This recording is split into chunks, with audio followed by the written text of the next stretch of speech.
Dashur miq, jemi sërish në podcastin e Qendresës Qytetare, mikrofonin qytetar. Për ishte të vërtetës, ne në vendin tonë, si kushdo që merret me çështjet politike, kam përshtypjen sporti kombëtar në vendin tonë është politika dhe kryesisht kryeqendra e këtij sporti është Tirana. Kur bëhet fjalë për politikë dhe kur bëjmë biseda për çështjet e qytetarëve përgjithsisht, është shumë e vështirë që të shkputesh nga ky magneti i madh i politikës që kryesisht terrenin e ka dhe fusha kryesore është kryeqyteti. Po për ishte vërtetës, njësoj të rëndësishme në fakt janë edhe jetët e bashkëqytetarëve tonë jashtë magnetit madh që është kryeqyteti. Edhe ne përgjithsisht pak flasim kur bëhet fjalë për problemet e qytetarëve në përgjithësi, për shkak se politika kujdeset për problemet e veta ose të kryetarëve të tyre. Edhe më pak flasim pasaj për qytetet e tjera përpos Tiranës. Sigurisht që ne jemi në një situatë politike ndaj bashkive ku bashkitë përgjithsisht janë vënë në presionin e kryeministrit për shumë çka kemi parë gjatë muajit të kaluar. Megjithatë, unë kam kënaqësinë sot që në këtë bisedë që do orientojmë së bashku për rreth 60 minuta, të kem në këtë bashkëbisedim Arber Male, antari i Këshillit Bashkiak të qytetit të Pogradecit. Shumë faleminderit që je pjesë e këtij komunikimi sot me ne. Faleminderit. Ne Arber kemi futur miq të fortë për të pasur ti këtu sot, sepse pavarësisht lidhjeve familjare që ne kemi bashkë, përgjithsisht u desh dora e Rigelsit që të këmbgulte të sillte në këtë komunikim. Fatikisht radh parë faleminderit për ftesën, e vlerësoj. Por Rigelsi shpeshherë është edhe pjesë e komunitetit Pogradecit, me idetë e veta dhe me gjithçka tjetër. Po mua më keni hequr? Po nuk e di. Gjithsesi, faleminderit për ftesën. Faleminderit edhe ty Arber. Ne fokusi i bisedës tonë në fakt është më shumë për të kuptuar mbi profilin e angazhimit që ju përgjithsisht keni në qytetin e Pogradecit, edhe për ta parë atë jo si një model në fakt të izoluar, por si një mundësi për tu replikuar. Edhe përgjithsisht, megjithse mekanizmi i madh i medias, i politikës nuk del dot shumë nga kjo kryeqyteti që unë e thash, ju ja keni arritur që përgjithsisht ta zhndërroni edhe problemet të cilat janë të vogla të komunitetit, ti kapni në këtë lupën e madhe të çështjeve kombëtare. Edhe para pak ditësh në fakt, tek po ndiqja lajmet, po shikoja që e kishit bërë një dorë të mirë mediash, duke anulluar një nga mbledhjet e Këshillit, domethënë një nga vendimarrjet e Këshillit Bashkiak që lidhej me le të themi një nga pjesë për një projekt i cili lidhej me fotovoltaikët. Po, në fshatin Sharav. Po çfarë ndodh aty? Pse do duhet që ta, domethënë shiko, jo vetëm në fshatin Sharav, por tashmë është bërë trend në të gjithë zonë. Kjo është kombëtare tashmë. Po, shpeshherë domethënë gjitha vendimet që merren për qytetarët, përgjithsisht janë të pakonsultuara dhe edhe atëherë kur konsultohen janë konsultime fars. Pra pasi vendimet janë marrë, shkojnë dhe pyetin banorët, ndërkohë që nuk është interesi i banorëve ai që prevalon mbi interesin e vogël, unë të disa pushtetarëve në rrethin e Pogradecit edhe më gjerë. Dhe tashmë sigurisht është krijuar një frym e mirë, sepse duke mbajtur atë raportin e mirë me qytetarët, duke u ndenjur pranë me këshillat, me orientimet, me informimin që her pas here, sepse në fund fare ky është dhe roli një antari të Këshillit Bashkiak, pasi edhe unë kur kam marrë këtë angazhim, një nga ato synimet edhe premtimet që u kam bërë bashkëqytetarëve të mi ka qenë transparencë për çdo vendim që do të merret brenda sallës Këshillit Bashkiak. Këtë kam bërë sepse ndonjëherë nuk ka një filozofi të madhe. Njerëzit kanë nevojë ti informosh. Qoftë ti ndihmosh edhe me një këshill, edhe me një orientim. Shpeshherë shumë njerëz nuk kanë informacione dur sa i përket të ligjit. Dhe me një këshill të vogël e orienton dhe po si ka mundësi mëse në këto qytetet e vogla përgjithsisht ekziston kjo fraza që njerëzit nuk ngrihen se është qytet i vogël, njerëzit njihen me njëri tjetrin, nuk kanë frikë. Edhe kjo është një problem në kryeqytet ku njerëzit kanë një lloj më shumë sensi pavarësie. Po kur shikon këto modelet e reagimit në këto qytetet e vogla, thua çka ka ndodhur, do të ka ndonjë gjë speciale, se ti edhe kështu nuk dukesh shumë i muskuloz, si ka mundësi që ja del të organizosh qytetarët edhe të kthesh le tuash agjendën e njerëzve e Këshillit Bashkiak në favor të qytetarëve. Agjendën e bashkisë, e kupton, që i sjell projekte e Këshillit Bashkiak. Shiko, përgjithsisht këto reagime kanë erdhur si rezultati, si thua, qytetarëve shkon ndonjëherë aty ku nuk mban mend, shkon thika deri në palë, si themi ne, dhe bëhet ky lloj reagimi. Mendoj që kudo, sidomos paktën në vendin ku unë jetoj, jo se nuk ka njerëz cilët reagojnë, por ka shpeshherë njerëz të painformuar, njerëz cilët ndjehen të papërfaqësuar nga të zgjedhurit lokal, ashtu edhe të zgjedhurit si deputet apo edhe ministra. Prandaj shpeshherë ka humbur edhe motivi, njerëzit janë të demoralizuar, ndjehen të tradhtuar. Po, absolutisht. Dhe sigurisht në momentin që i shndron dikush pranë, informon, i organizon, ka njerëz që të reagojnë dhe ja kemi arritur më së miri që jo vetëm në fshatin Sharav, por në shumë fshatra të tjerë krijojmë një reaksion, sigurisht për interes të banorëve, sepse fokusi im sigurisht është interesi i banorëve dhe jo interesi im personal. Shika, unë kam edhe tek regjia, kam shpër një foto. Është një bashkëbisedimi juaj në Këshillin Bashkiak ku i sugjeroni kryetarit të bashkisë që të dalë më shpesh në këmbë për të kuptuar problemet e qytetit nga afër. Edhe ishte epike kjo përgjigje e kryetarit që thotë unë eci më këmbë, po s'më ke parë ti thotë se eci fshehur që mos më zen për vende pune. Domethënë ka frikë kryetari të takojë njerëz në rrugë se i kërkojnë vende pune. Jo, ai fatikisht ka qenë i sinqert aty, sepse njerëzit kanë kërkesat e tyre, ndoshta ju është premtuar dhe premtimet nuk mbahen, dhe sigurisht që do të kesh edhe kërkesa për punësime. Ka të drejtë, fatikisht. Dërsa ajo ka qenë edhe nga ana ime, ka qenë kjo është interesante një këshill e sinqert, sigurisht, sepse dhe këtë jo vetëm kryetarit, por edhe gjithë nivel drejtorësh duhet që ta shkelin terrenin me këmbë të tyre. Po ti kur i the terrenin, nuk i the që të ajroset, domethënë që të dalë mos takoj asnjëri. Se mbase e ka kuptuar që të dalë të ajroset dhe të marrë kapele, syze, kështu që mos e njoh njeri. Ja, pikërisht të dalë dhe ti prek edhe ti ndjej vetë problemet me që bëhet fjalë për konsultimi, për bisedat, po, sepse në momentin që del e shikon realitetin me sytë e tu, jo dhe me sytë e drejtorëve. Pasi shpeshherë kryetarët e bashkive keq informohen nga varësit e tyre. Dhe këta e kam konstatuar vetë.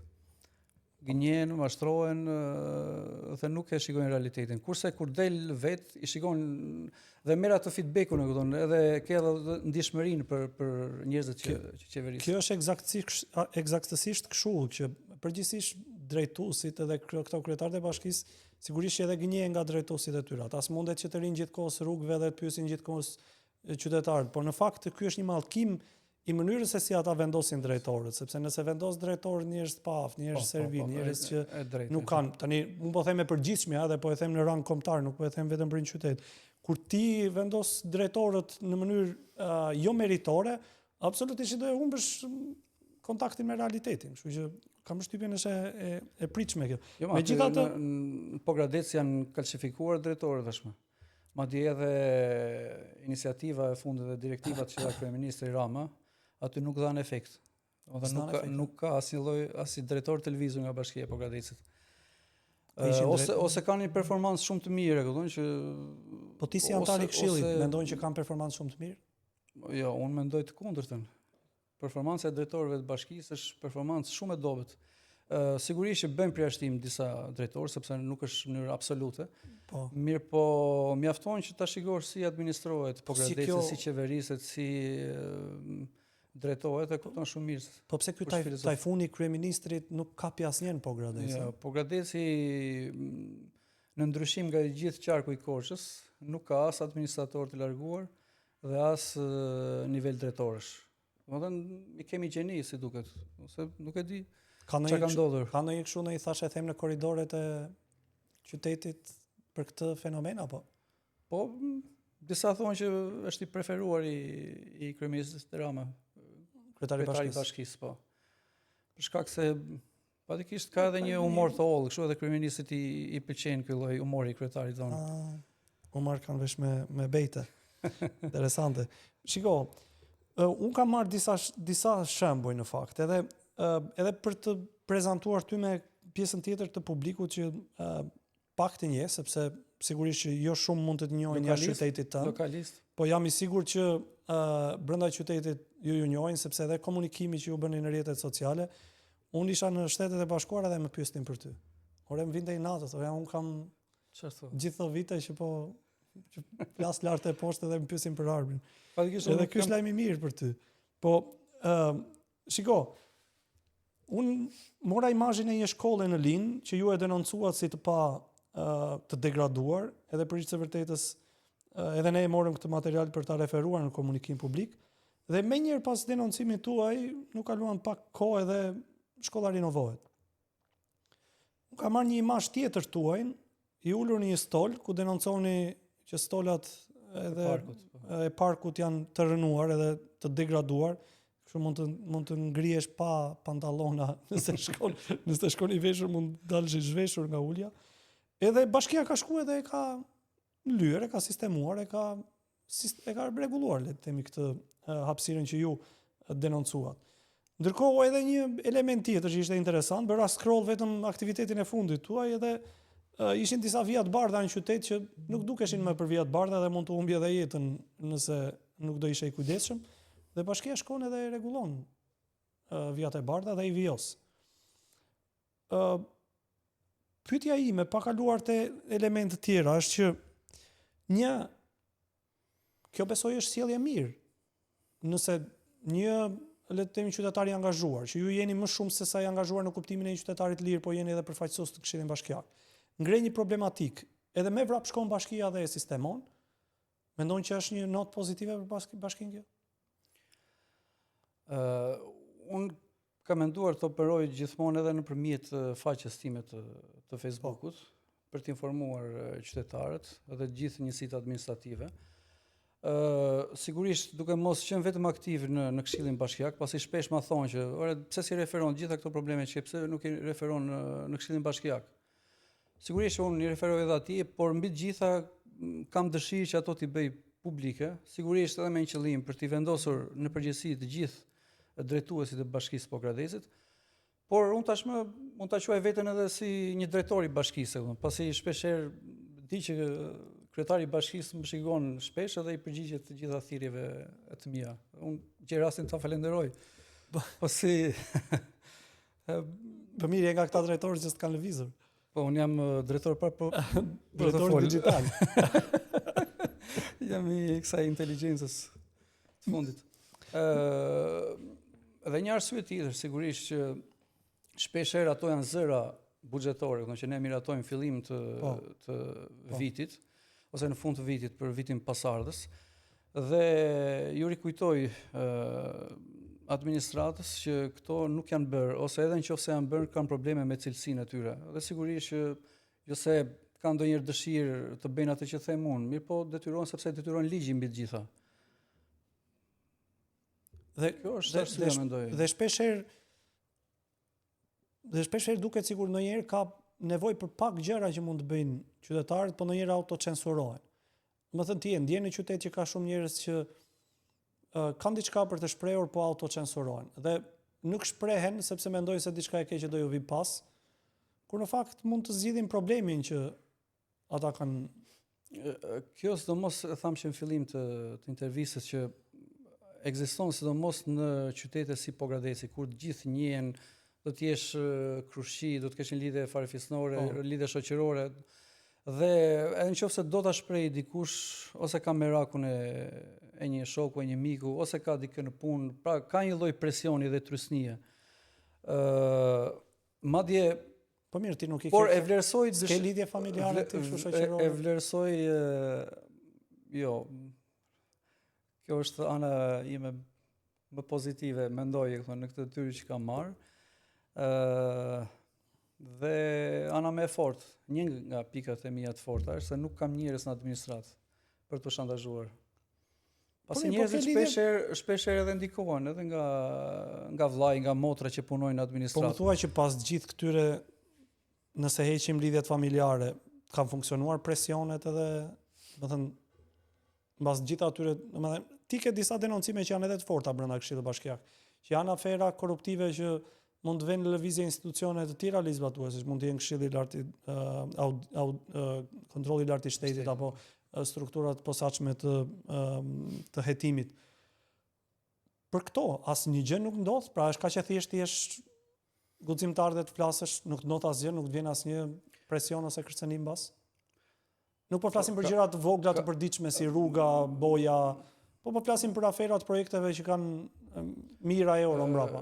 Shiko, e para njëherë unë që kur i kam hyrë kësaj rruge e kam marrë parasysh që edhe ndoshta edhe mund të shantazhohesha ose edhe mund të presionosha edhe gjitha format e tjera, ndoshta të joshjes, dhe gjitha këto kanë ekzistuar, kanë ndodhur nga pak, ku këshill, ku kërcënim, ku joshje. Mirë po... Pas kanë ofruar edhe drejtor real, domethënë, jo vetëm digjital.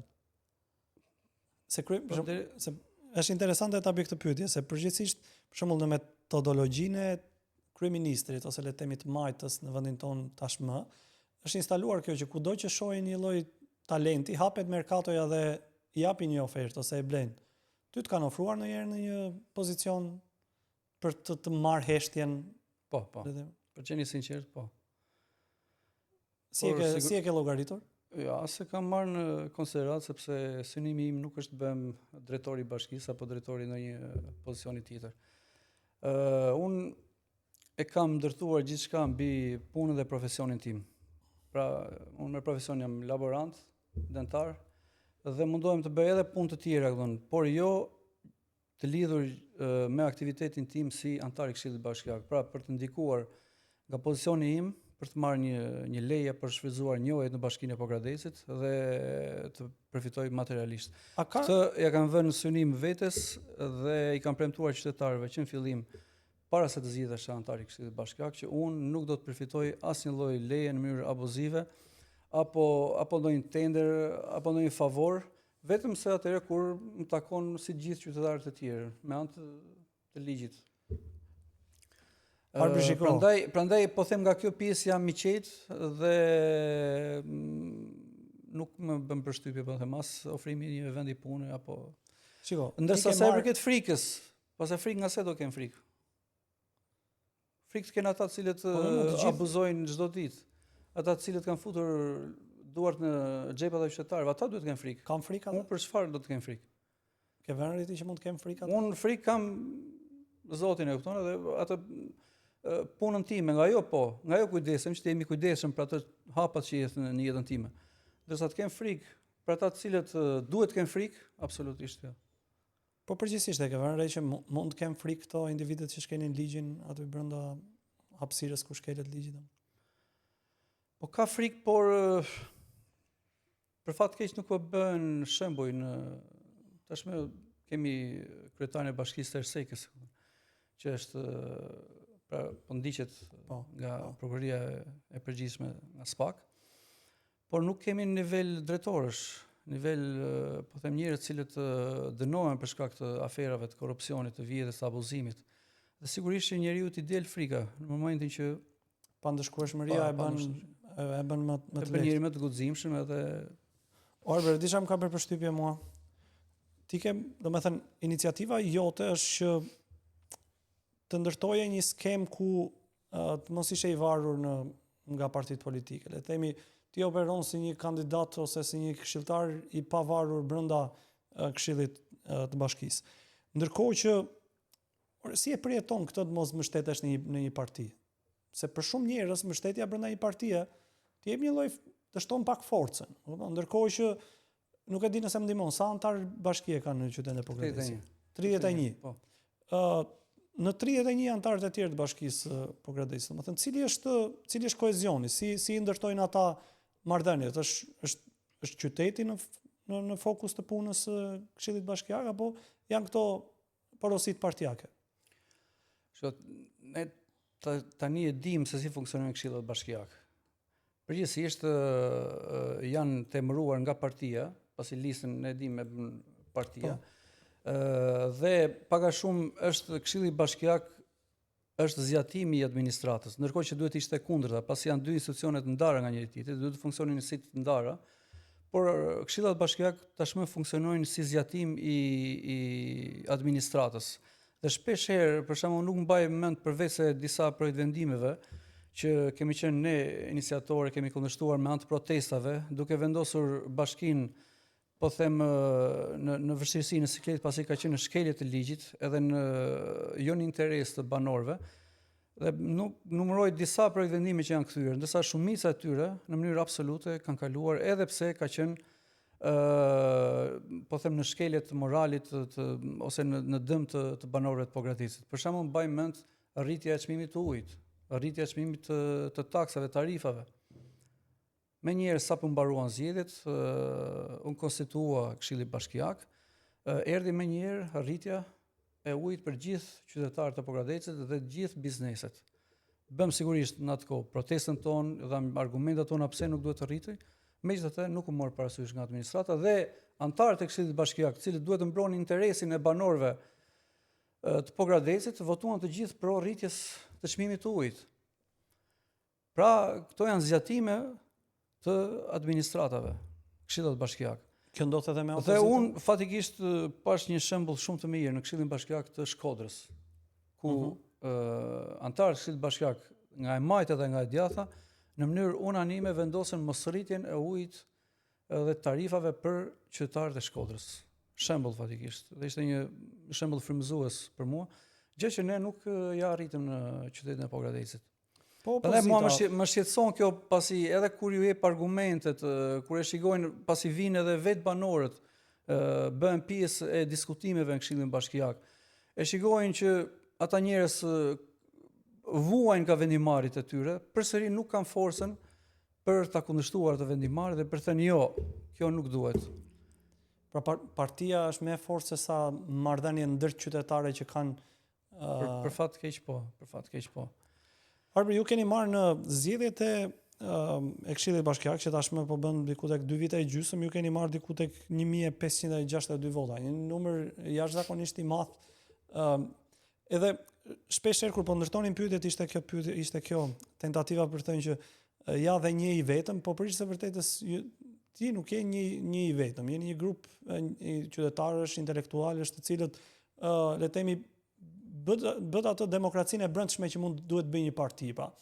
U mblodhët, diskutuat me njëri tjetrin kush mund të ishte potenciali më i mirë, si do kontribonte gjithë secili, dhe pastaj rezultoi në, le të themi, vendosjen e juaj në krye të Këshillit Bashkisë, edhe ti tani gjithë fjalët i ke qytetarët, bashkëqytetarët, vota, ore politikani këtë bën në një farë mënyrë, më kupton, i jep fjalën, i jep premtimin qytetarit dhe pastaj mundohet që t'ja realizojë dhe pse jo ta rikonfirmoj në rrugën e tij si një politikan. Po tani unë kam vërejtur një aktivitet që është disi i çuditshëm i joti, që ti shkon edhe interesohesh për varet. Për varezat.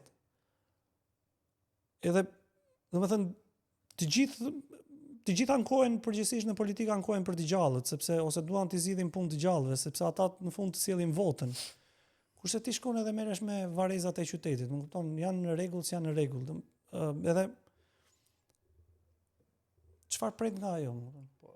Mendoj që ai që nuk ka respekt për të vdekurit nuk ka respekt as për të gjallët. Ata kanë qenë pararësit tanë dhe sigurisht që meritojnë respekt, trajtohen në mënyrë dinjitoze edhe aty ku janë vendosur. Plus kësaj, ne miratojmë thash dhe paguajmë taksa dhe tarifa për mirëmbajtjen e varrezave. Sigurisht që unë do të kërkoj llogari për këtë pjesë. Domethënë, paktën në Pogradec paguhen diku tek 110-130 mijë euro për mirëmbajtjen e varrezave. Dhe mua më rezulton që nga 13 punojës, unë këtu është fokusim. punojnë vetëm 3-4 persona. Dhe sigurisht që këta marrin gjitha të barrën e këtyre njerëzve të cilët nuk paraqiten në punë, nuk bëjnë punën që paguhen. Dhe domethënë kemi edhe një mbi ngarkesë të punonjësve të cilët kanë vendosur shpatullat në punët publike të bashkisë, por dhe nga ana tjetër kemi mos eficiencë. Ka sektor të tjerë ku këto organikat janë të fryra? Po mendoj që e gjitha administrata është e fryrë. Për shembull aty po them gjithë sektorë. Se ti më thua 13 veta marrin rrogën tek drejtoria e Varezave dhe Varezat un kam shku dhe vetë dhe Ferrat i heq me këmbë vet, po unë mendoj që s'ka pasur para. Pastaj jo, buxhet ka. Për gjitha ka buxhet. Mirë, po buxheti nuk orientohet për atë qëllim që miratohet në fillim të vitit.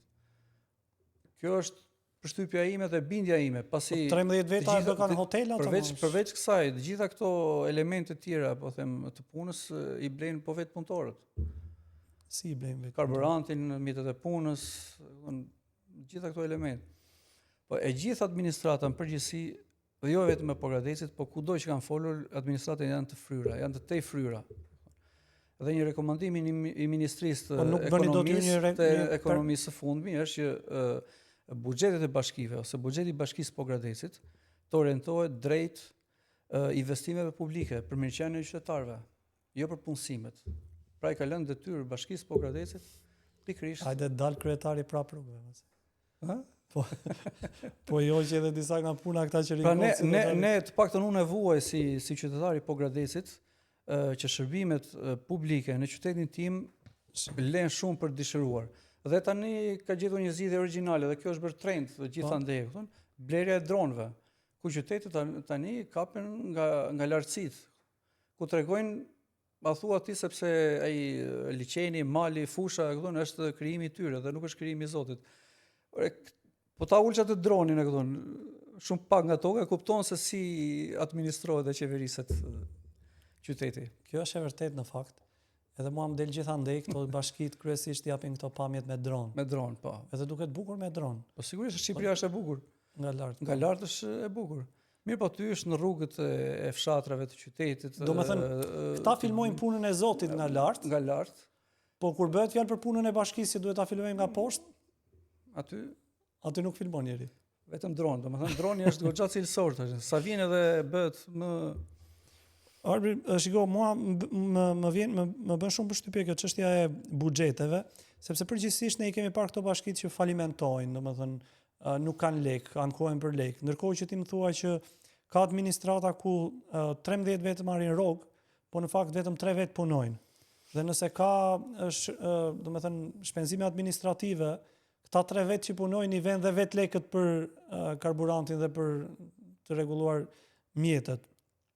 A kanë mekanizma transparence, domethënë si mundet që ju e keni kërkuar vetë të kuptoni kush punon dhe kush nuk punon? Disa herë kam kërkuar që të bëhet transparent gjithë organika e administratës pra e Bashkisë Pogradecit. Dhe sigurisht që do të marrë iniciativë, do të bëj kërkesë me shkrim drejtuar kryetarit të bashkisë për të më dhënë dhe të vërë dispozicion gjithë organikën e Bashkisë Pogradecit. Për të kuptuar, dhe kjo fatikisht është në shërbim të atyre njerëzve të punës, atyre njerëzve që punojnë, që kontribuojnë në qytet. Sepse nuk ka logjike që dikush të punojë dhe të paguhet një lloj, madje ndonjëherë edhe më pak se ai i cili nuk vjen fare, pasi ai mund të ketë diplomën, po them, ose mund të ketë një status tjetër dhe merr ndoshta 20-30% më tepër se ai që punon çdo ditë. Dhe kjo është një padrejtësi që bëhet në këtë lloj organizmash, por për fat keq deri tani nuk është se janë po them mbajtur shënim apo të reflektohen në ndryshime. Vazhdojmë po me të njëjtën.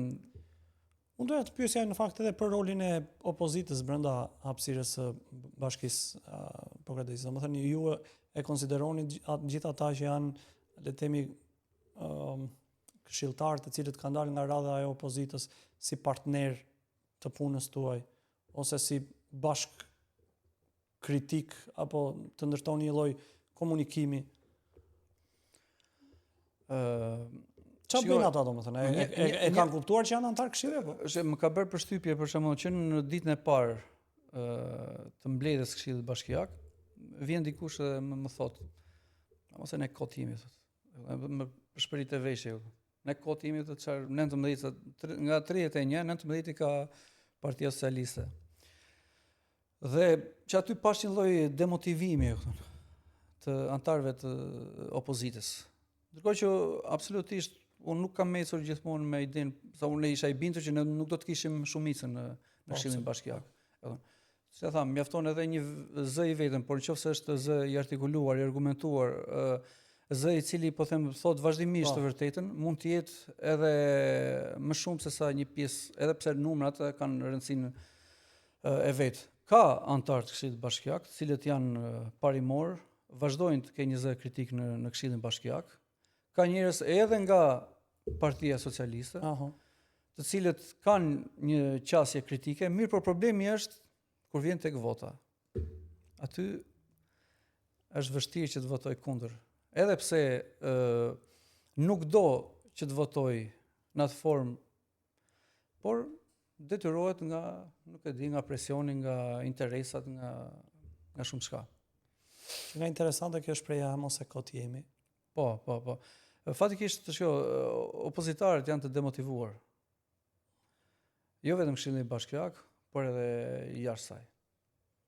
Dhe këtë unë e ndjej flasim çdo ditë, pasi nuk ka një lloj, nuk po shikoj një dritë në fund tunelit për të ndezur një dritë shpresë, që ata të rigrupohen, të mblidhen, ndërkohë që e kundërta ndodh. Partia në pushtet vazhdon, punon me të njëjtën intensitet, me të njëjtën energji, ndërkohë që kjo do ndodhte tek opozita. Ndodhe kundërta. Shiko, unë doja të pyesja edhe ju morët se me që hyn pak edhe te opozita dhe të mënyra. Ndodhi kjo dëshira e Partisë Demokratike për të bërë këtë hapjen e madhe. Edhe përgjithsisht opozitat kur janë një jetë në opozit, është mekanizmi më i mirë. E hapin partinë edhe i thonë kushdo që ka qenë ballist, komunist, njerëz të angazhuar në shoqëri, mundohet që opozita t'i kapitalizojë politikisht edhe t'i fut brenda. Dhe PD-ja e bëri këtë primaret e famshme.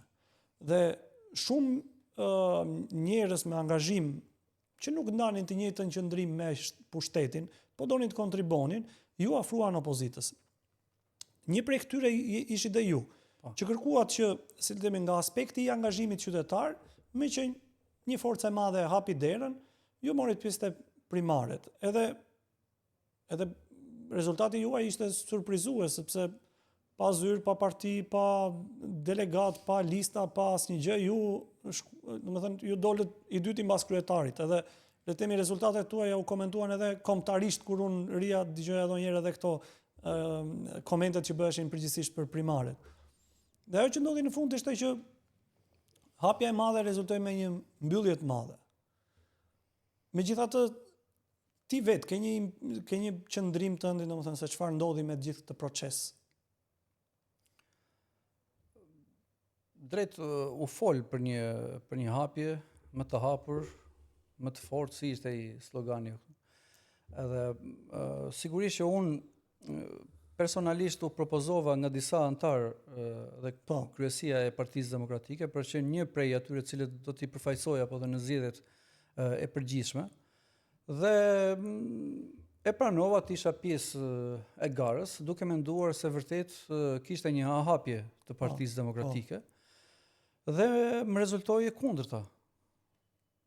Në primare unë në qarkun e Korçës kam qenë i renditur i 7 ose i 8. Nga 13 që kishte lista. Lista kishte edhe ish deputet, ish drejtues. Domethënë lash poshtë një deputet, dy ish deputet, pra rezultati ishte sigurisht surprizues për të gjithë. Duke parë edhe angazhimin tim edhe kontributin tim në komunitet. Mirë, po kjo nuk rezultoi e përkthyer, po them, dhe materializuar për listat për deputet. Megjithatë, Unë nuk më ka ngelur asnjë lloj kështu meraku, kupton, pse nuk interesi publik është të kuptojmë ç'ndodhi në atë proces. Pse nuk isha. Nuk e di ajo që ndodhi gjithandej, në gjithë Shqipërinë. Kisha fituesit e primareve në Tiranë, i cili nuk ishte në listën për deputet. Edhe në shumë qytete tjera ku njerëz që jo domosdoshmërisht kishin një kontribut në Partinë Demokratike, u futën pjesë e garët duke ju përgjigjur kësaj thirrjes për këtë hapjen e madhe, mirë po në fund të rezultoi një mbyllje e madhe, një blokadë për të gjithë të rinjt dhe njerëzit e pa angazhuar, po them, në partitë politike. Dhe mendoj që kjo do të ishte një vlerë dhe karta më e fortë e Partisë Demokratike. Sepse shiko tani, edhe tashmë që kemi zgjedhjet për Bashkinë e Tiranës, po përpiqen ti shkojnë kësaj qasjes për të pasur një kandidat, jo domosdoshmërisht nga që vjen nga radhë e Partisë Demokratike apo që ka një kontribut të gjatë me vite në strukturat e Partisë Demokratike. Pse kjo? Pse kjo zgjedhje? Pikërisht sepse ata mendojnë që një figurë e tillë mund të jetë potencialisht fituese, e kupton, në zgjedhjet për Tiranën. Ose rrit shanset më shumë. Po, rrit shanset më shumë, e kupton, ose për të qenë, nëse nuk do e fitojnë, për të qenë një kandidat i cili do të jetë një kandidat potencial dhe dinjitos për Bashkinë e Tiranës. Dhe mos psoj një humbje turpëruese. Po, e vërtet, është siklet i madh kjo. Pra edhe ata e dinë shumë mirë se kjo është një pikë e fortë dhe një vlerë për të gjitha partitë politike. Mirë po, si duket, dhe unë këtë e kam bindje, ata u kujdesën për të pasur një listë besnikësh, dhe njerëz cilët do të qëndronin besnik në këtë situatë që ndodhet opozita sot. Po, kjo është e vërtetë, dhe bërja e listave në fakt unë kisha edhe një nga le të themi figurat më të pëlqyera tashmë në Partinë Demokratike që ma pohoi këtë në podcastin e kaluar që me njerëz apo shfaqen listat të paktën për Tiranën në sondazhe ranë, që do të thotë ato u ndërtuan krye kaput gabim. Por që edhe rezultoi e tillë edhe në fund pasaj.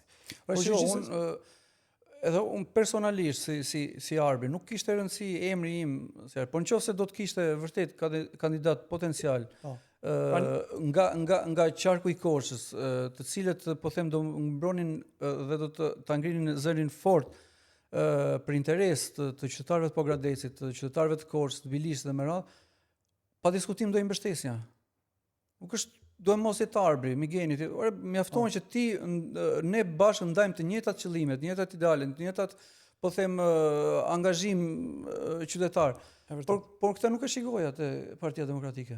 Për shembull, kote me që u hap kjo si bisedë, për herë të parë në Pogradec, për herë të parë në 30 ca vite demokraci, Partia Demokratike nuk kishte një zyrë elektorale në qytet. Nuk flas për njësitë administrative, në qytet. Po si operonte? Nuk kishte asnjë zyrë, po them. Nuk doli njerëz të bënte një ditë fushat. Po unë nuk e kuptoja si mund të pretendosh të vish, po them, të bindesh qytetarët, të bësh për vete. Prandaj për ta lidhur pak me angazhimin tim dhe pastaj çka unë besoj, unë mendoj që politika duhet të jetë e përditshme, duhet të jetë në komunitet. Duhet të jetosh me hallet e njerëzve, me problemet e njerëzve. Pra duhet të gjendesh pranë kur atyre ju duhet, pra 4 vite dhe mos kthehet në një parti zgjedhore që vjen dhe zbresin deputetët dhe ata cilët duan të zgjidhen dhe të ulen në karrige 3 muaj para fushate, pasi nuk të beson njeri. Jam i bindur që nuk të beson me njeri 3 muaj para zgjedhjeve. Nëse nuk jeton me ta. Absolutisht po, sepse edhe rezultati u kuptua, edhe tek më thua ti që s'kishin zyrë dhe pas humb, thua na vodhën, kështu. Jo, unë paktën flas për qytetin, zonën time, aty ku unë jetoj dhe kam aktivitetin tim. Pastaj për zonat tjera ndoshta ju e dini edhe mirë, por të paktën aty ka ndodhur. Po kaloj pak në makro dhe do kthehemi edhe për herë të fundit pastaj te qyteti prap, por si kjo veprimtaria juaj që të zhgënjur nga partitë politike, gjetot ata hapësirën për të ndjekur agjendën e interesit të qytetarëve, në fakt në këto zgjedhje e bën edhe disa, le të themi, forca të reja politike, që ishin të ndryshme. Si e komentoni ju rezultatin që ato morën në këto zgjedhje? Bëhet fjalë për Agron Shehajin, për Nisma Shqipëria bëhet edhe për, le të themi, Partinë Bashkë të Arlind Qorit. Në nivel kombëtar. Në nivel kombëtar, domethënë, a mendon cili është qëndrimi juaj mbi rezultatin që ata morën në këto zgjedhje? Shiko, ne kemi biseduar edhe para zgjedhjeve dhe pak a shumë ato kanë marrë atë që unë prisja të merrin. Qoftë Lëvizja Bashk, qoftë Agron Shehaj apo Nisma Shqipëria bëhet.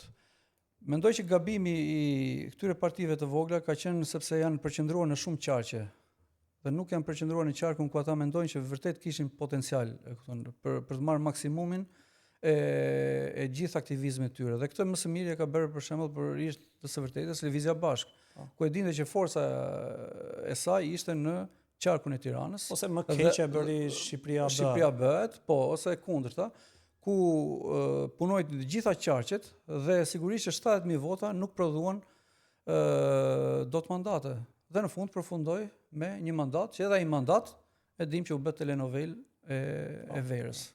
Po mbasi pat rezultatin. Më kupton, unë jam mbasi pat rezultatin. A mendoni që më thënë e patët këtë ndjesinë që mbase duhet isha bashkuar ose do kishte një lloj ndjesie mbasi pat. Personalisht pata disa oferta. Ose disa komunikime. Po, oferta kuptimin për qenë jo. Oferta konkrete, po them për qenë pjesë e listës dhe jo e listës, por për qenë përfaqësuesi tyre në qarkun e Korçës. Dhe sinqerisht nuk e vlerësova për qenë njëri prej tyre. Dhe kishe frikë?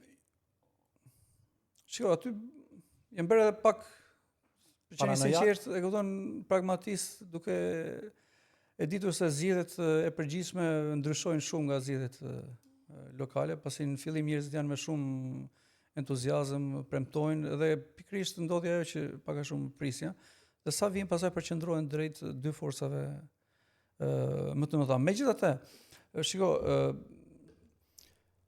rezultati i Shqipëria bëhet ka qenë për mua surprizues në qarkun e Korçës. Pra ka marrë gati 4.500-5.000 vota.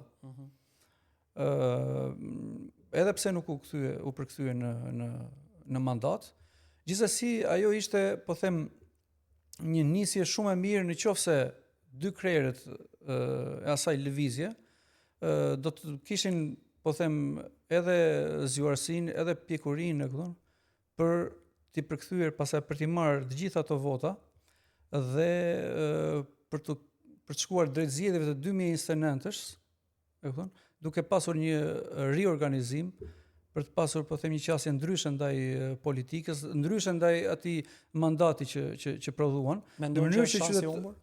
Po, absolutisht po. Është një shans i humbur dhe ka qenë një zhgënjim për të gjithë votuesit e kësaj lëvizje. Po për dy forcat e tjera, ka një shans që ato mund të rriten? Personalisht, mendoj që nga partitë që mund të quajmë të reja, rezultat të mirë, por edhe sigurisht që kanë shanse për të rritur, është sigurisht Partia Agron Shehajit, pra Lëvizja, Mundësia, edhe Lëvizja Bashk. Po, në një farë mënyrë bën sens. Megjithatë, ju do le të themi, e ndjeni veten kështu si të brisht pa parti? Jo, absolutisht. Nuk kam menduar që me patjetër qenia brenda një logoje, apo pjesë e një partie, apo duke qenë simpatizant apo antar i një partie, të bën më të fortë. Unë mendoj që aktiviteti që ke ti në komunitet, besueshmëria që ke tek njerëzit, afërsia me ta, po them prezenca dhe shërbimi që bën kundrejt bashkëtarëve, kjo mendoj që është forca e çdo individi në qytetin e vet edhe në Nëse po e ndut të kapitullin e këtyre pyetjeve makro dhe po kthehem sërish te qyteti. Dhe po them cilat janë ato sfidat kryesore midis të cilat sot qyteti Pogradecit po përballet. Nga çfarë duhet kemi shumë kujdes? Që nëse nuk e korrigjojmë tani ose nëse nuk fillojmë tani ato që janë të pakorrigjueshme, mendoj që patikisht aty kanë ndodhur dhe priten të ndodhin, janë ndërtimet. Pra ndërtimet i kisha 2 projekte të cilat doja që ti komentoni bashkë pa kriter. Via breg liçenore në Edime, u thënë që është bërë një fazë tjetër, u bë si u bë, por gjithsesi të paktën ka ruajtur një farë standardi, lartësie, këto hapësire midis njëri tjetrit. Edhe pse po them edhe për ato ka diskutime dhe debate. Mirë po tani na shfaqen edhe projekte të cilat janë projekte shumë për mendimin tim, sepse unë kam ja 2 këtu. Duhet të konsultohesh edhe me ty si njëri i fushës dhe arkitekt që mendoj që janë pak agresive për natyrën që ka Pogradeci, për atë që identifikohemi ne si qytet. Pra me një lartësi shumë të madhe, me kate shumë, me një masivitet që mendoj që nuk e di, dikush mendon sepse kjo është relative, por dikush mendon që i shërben qytetit, i shërben ekonomisë, i shërben tarve familjare. Domethënë kisha imazhet e 2 projekteve, një që është në Tushemisht që do bëhet, që janë disa godina kështu edhe që i futen kësaj lulishtes në mes edhe Tushemishtit, dhe një që është tek le të themi turizmi i vjetër që është kështu si një lloj godinizimi i asaj që i ka ndodhur në fakt vendit ton gjithandej. Unë kam përshtypjen që pavarësisht se është dëmtuar Pogradeci, sigurisht do të bie dakord që ka një seri dëmtimesh që janë bërë, mendoj që nëse ka një qytet më pak të dëmtuar turistik ose të asaj lloj strukture turizmi, mendoj që ai qytet ka mbetur dhe mund të shpëtojë. Po edhe unë kur shikoj këto godinat e larta tani që kështu të shfaqen mund në vinë e parë të liçenit, ajo që është kryefjala është mungesa e një lloj identiteti, më kupton? Por ne kemi qytetin, qyteti është i joni. A duam ne t'i japim një identitet? Ne kemi dhe qyteti ka dhe vi bregdetar dhe vi liçenore, ka dhe brendësi qyteti, ka dhe periferi. Dhe hajde si njerëz, jo si kafsh për të kapur çfarë mund t'i kapim qytetit, hajde ulemi edhe me një logjik të ftohtë, edhe me një logjik që niset nga dashuria për vendin. Rëra është liçeni, është rëra, është një pellg i gjelbëruar, më pas mund të vinë disa godina, po këto godina nuk kam se të jenë më shumë se sa 2-3 kate, ashtu siç kanë qenë gjithmonë. Ne kemi periferin, ka zona që mund të zhvillohet. Tani nëse duan t'i fusin Gradacel edhe mund t'ja fusin, po nuk mund të t'i futesh Gradacel më buz liçenit. Dhe kjo më bën një lloj, domethënë, ti jesh qyteti Lazush Pogradeci, domethënë. Edhe ta marrësh të qytet edhe ti vesh kulla në breg të saj, por mua nuk më ri, tani mund të jem folklorist shumë ti, më kupton. Këto godina janë pikërisht në kufi me shtatoren e Lazush Pogradecit, edhe të Mitrush Hotelit. Domethënë, do vesh ti bësh fotografi Lazushit dhe do kesh background pallatet, më kupton. Sigurisht, dhe duke patur parasysh që do të merret edhe një pjesë e hapësirës publike, që është pronë e bashkisë. E vërtetë është. Mua më shqetëson edhe diçka tjetër që gjitha këto projekte nuk janë të, si nuk merren njerëz të konsultohen me artistët, me piktorët, me inxhinierët që ka ky qytet në Pogradec edhe jashtë saj. Por të thëriten një gjitha urbanist, gjitha arkitekt, njerëz të dijes, të artit, të kulturës. Dhe të bëhet një konsultim, jepni edhe ju idetë tuaja, se si mund ta bëjmë më mirë. Ose ti paraqitet ky projekt, çfarë mendoni? Domethënë të merret edhe mendimi i këtyre njerëzve të cilët kanë kontributin e tyre në identitetin e këtij vendi. Pra këtu si kudo të paraqitet një projekt, ky është ai që do bëhet, tani mendo çfarë duash ti, sepse ne kemi vendosur. Se kjo nuk mund të funksionojë kështu. Për shembull, është paraqitur një projekt për në parkun e Drilonit. E para njerë që aty UNESCO ka dhënë rekomandimet e veta dhe absolutisht nuk e lejon këtë lloj, po them, ndërtim masiv pasi ndikon në të gjitha të pellgun ujëmbledhës të qytetit që është zonë e mbrojtur, pra pasi është parku i Drilonit është zonë e mbrojtur dhe ndikon edhe tek burimet nëntoksore të Drilonit. Përveç kësaj, po të shikosh janë konvikte. Pra projektet që janë shfaqur atje ngjajnë më tepër me konviktet e, nuk e di, një shtrat për të fjetur, domethënë apartamente. Po, dhe të mendosh që aty do të ngrihen gati 600 njësi. 600 njësi nuk është i gjithë ushemishti. Dhe ndjenin time, ujësjellësi nuk ka marrë përsipër, po them, për ta mbuluar atë lloj investimi. Prandaj them që janë ndërtime shumë masive, shumë agresive për qytetin, prandaj dhe unë gjej rastin të ftoj edhe intelektualet e Pogradecit, të dalin të shprehin, nëse nëse janë dakord ta shprehin që jam dakord për këtë arsye. Sepse roli i intelektualit në shoqëri ky është. Për gjithë piktorët, poetët, shkrimtarët, ata të cilët i kanë shërbyer qytetit, duhet dalin dhe të thonë fjalën e tyre. Po si do frymëzohen këta? Shiko. Nuk e di ku do t'i shkruajmë, pastaj se nuk besoj se frymëzon betoni. Se kur po mundohesh ata pikturoja këtë si skenë, më kupton, edhe ai është, domethënë edhe për mua është vendlindja, edhe un jam rritur atje, edhe gjithmonë që vi mundohem që fëmijëve t'i tregoj, edhe është qyteti më i afërt pas qytetit ku jeton, le të them. Edhe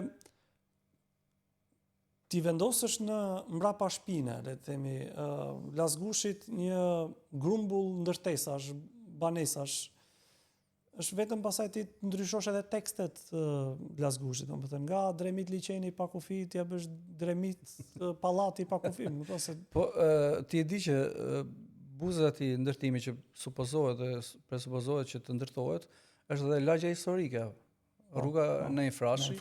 E thonë që aty nuk e di, nëse do të bëhet ndikon drejt për drejt edhe në unë kisha në gjithë këtë zonë, po them, historike. Unë kisha një pyetje edhe nga të qenurit afër Këshillit Bashkiak. Këto janë projekte që po avancohen sepse u bë disa kohë që unë i dëgjoj. Po kanë mbetur, janë tërhequr, çfarë po ndodh, domethënë.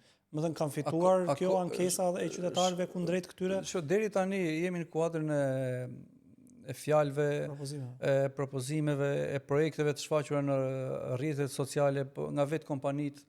Mirë, po nuk ka diçka konkrete, po them, që të kenë marrë planin e zhvillimit dhe planin lejnë e zhvillimit dhe lejnë e ndërtimit. Që do të thotë thirrja jote për çdo intelektual dhe për çdo qytetar që duhet të reagojë, është efektive tani. Pikërisht tani. Sepse nuk nëse ato bëhen me firmë me vul, po pastaj vetëm ti bëhesh romantik edhe flet kot në. Prandaj duhet një lloj reagimi nga të gjithë intelektualët e Pogradecit për të dhënë ide dhe mendimin e tyre. Qoftë edhe pro, aman ta dim edhe ne si qytetarë, qoftë është e mirë, na shërben, si na shërben, pse na shërben. Po të paktën duhet të flasin. Po, absolutisht që po. Edhe sigurisht edhe unë ndonjëherë kur bëhet fjalë për këto kulla, ndërtime, përgjithsisht ka dy lloje ekstremesh.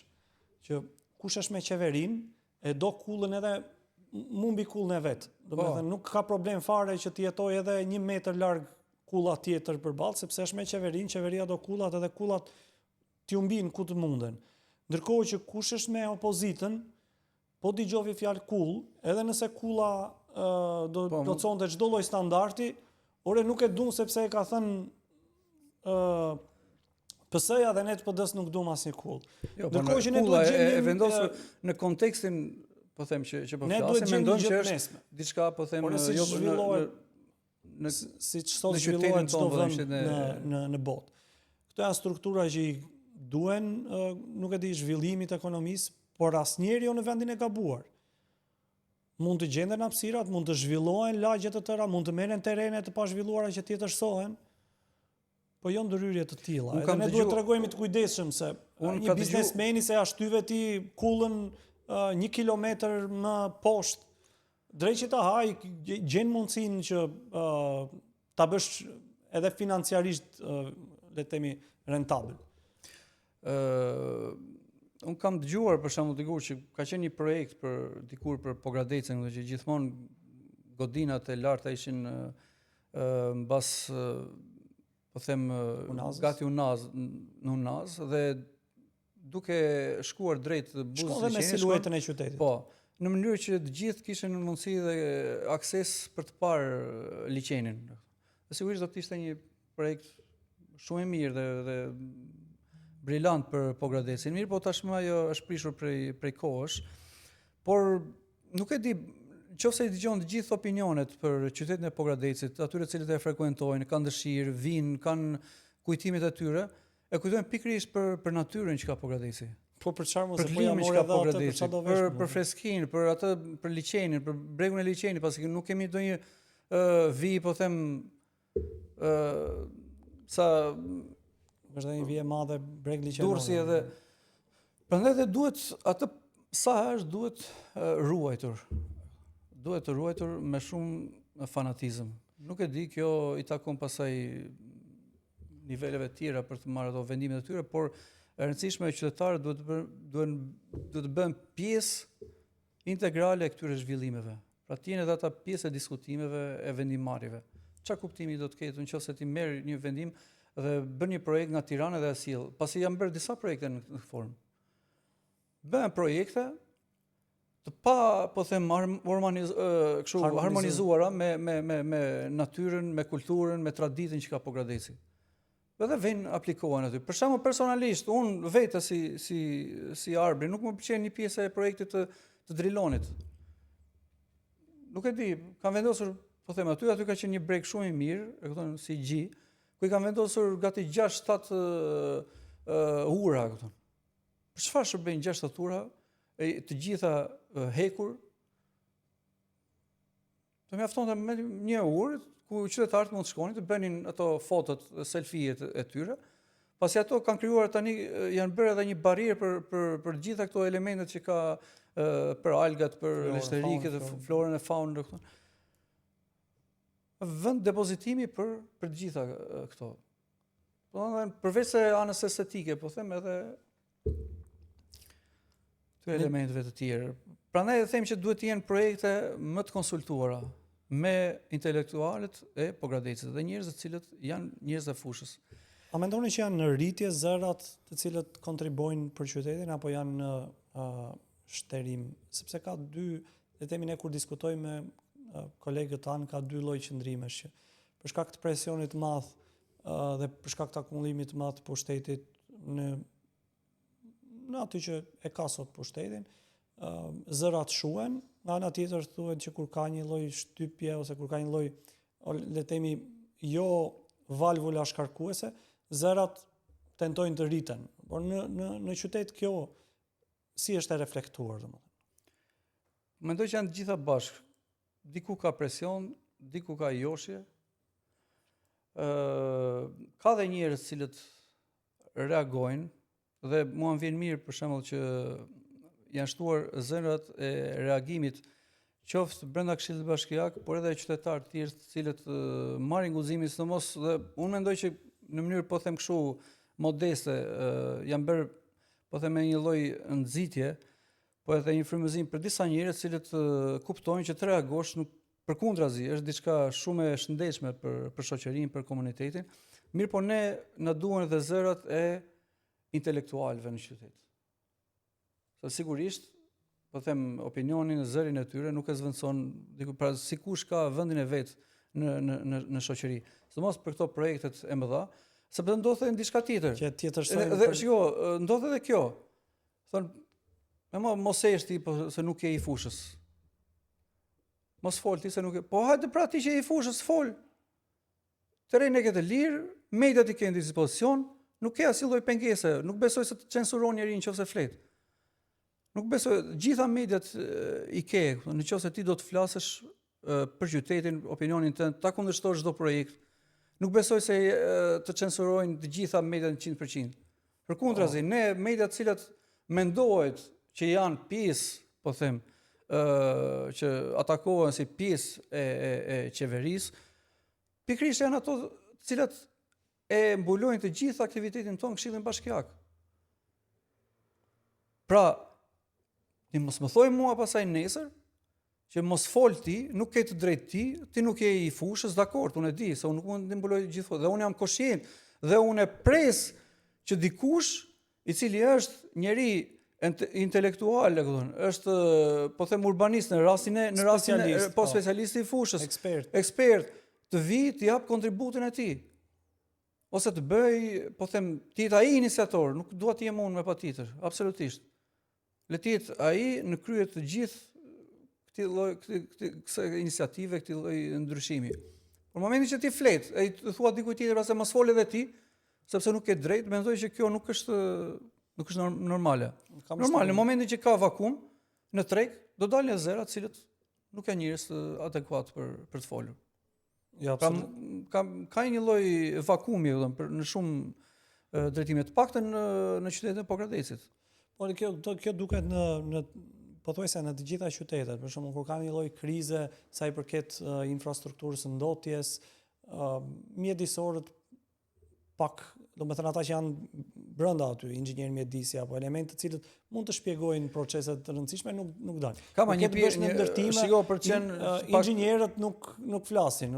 Përqen pak edhe më të drejtë për drejtë, një pjesë kanë zënë edhe këndin e tyre të ratisë dhe nuk duan të kenë shqetësime. Një pjesë marrin edhe projekte nga bashkia, nga kështu, edhe normalisht nëse ti familiarizohesh me pushtetin, e ke shumë të vështirë ti, po them në një moment saktuar ti kundërvihesh.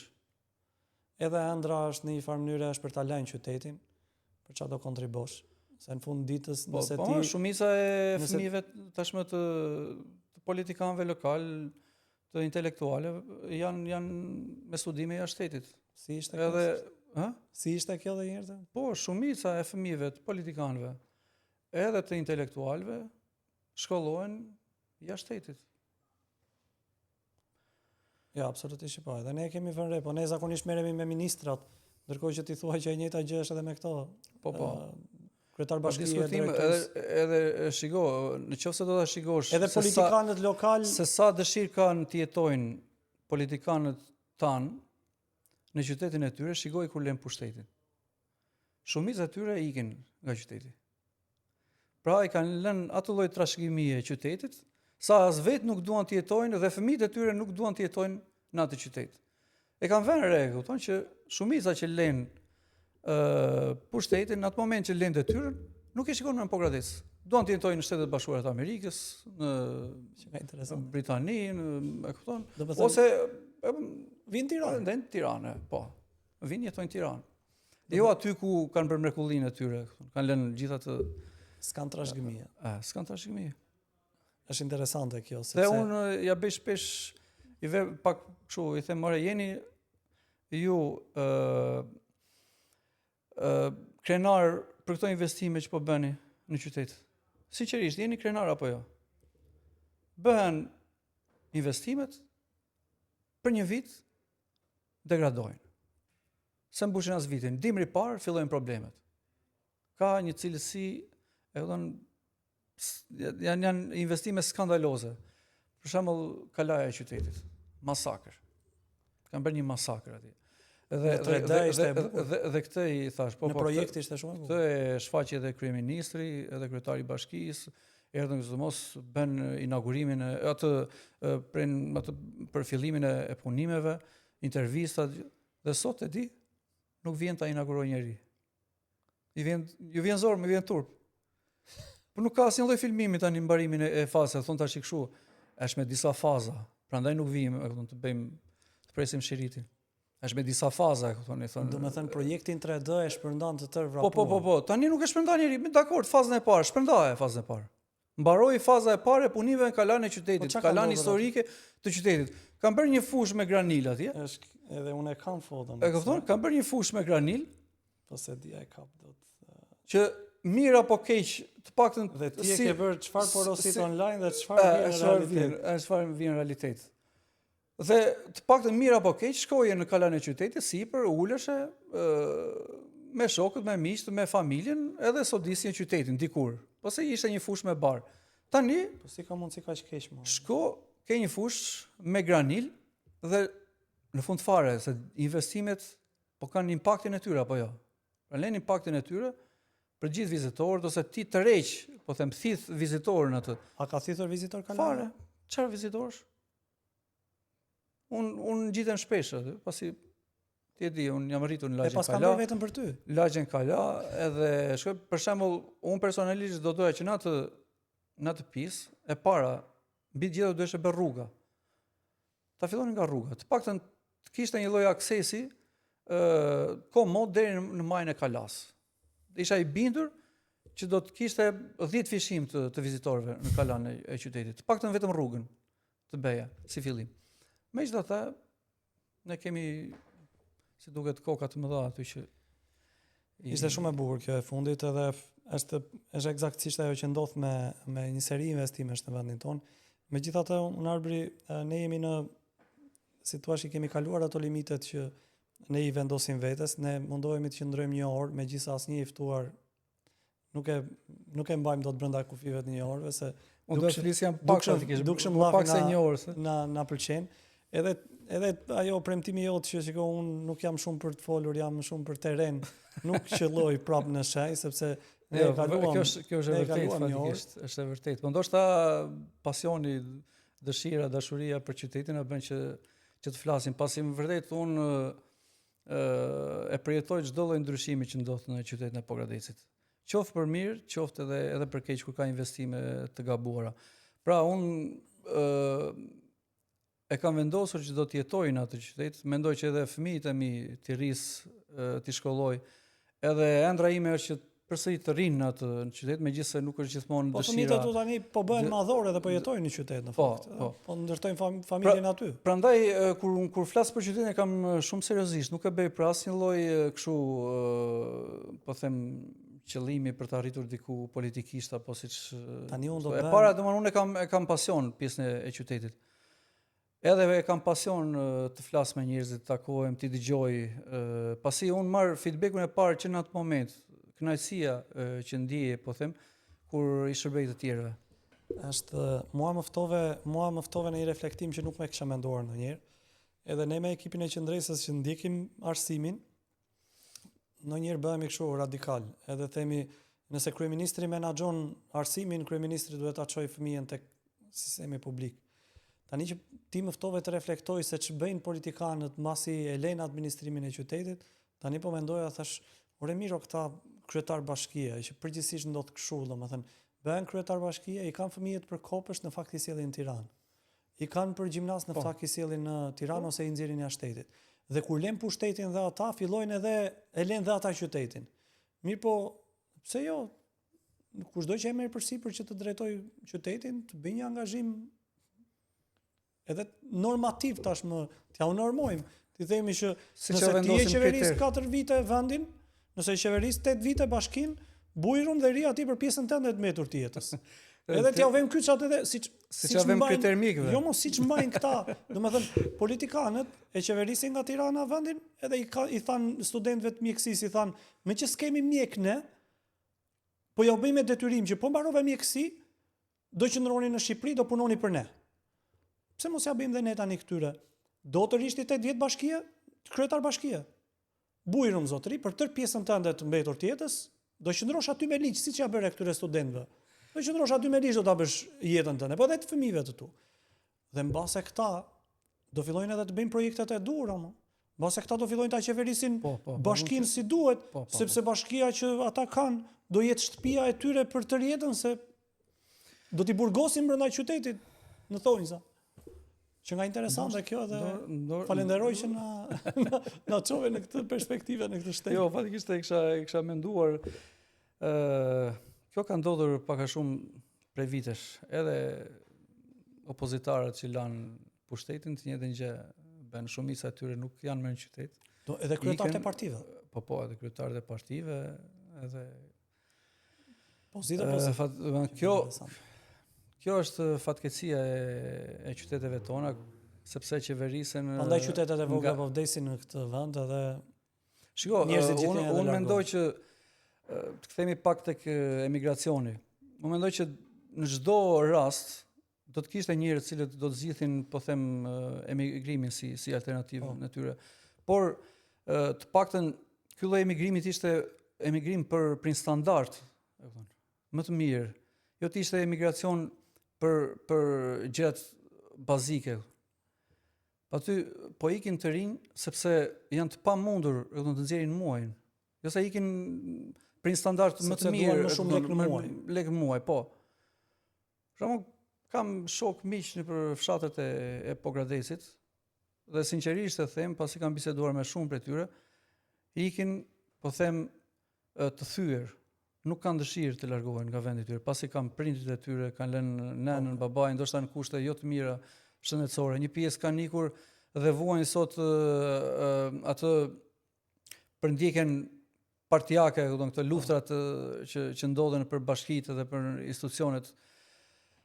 Dhe ikin, po them, jo me dëshirën e tyre nga qyteti, por të detyruar nga kushtet ekonomike. Sidomos nga njësitë administrative, ka shumë çuna cilë deri dje punonin në bujqësi, në blegtori.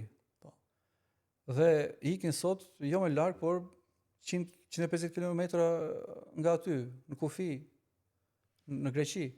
Shkojnë, punojnë tokat e pronarëve grek, sigurisht, jo për ndonjë shifër shumë të lartë, po të marrin nga 1.100, 1.200, 1.300 euro.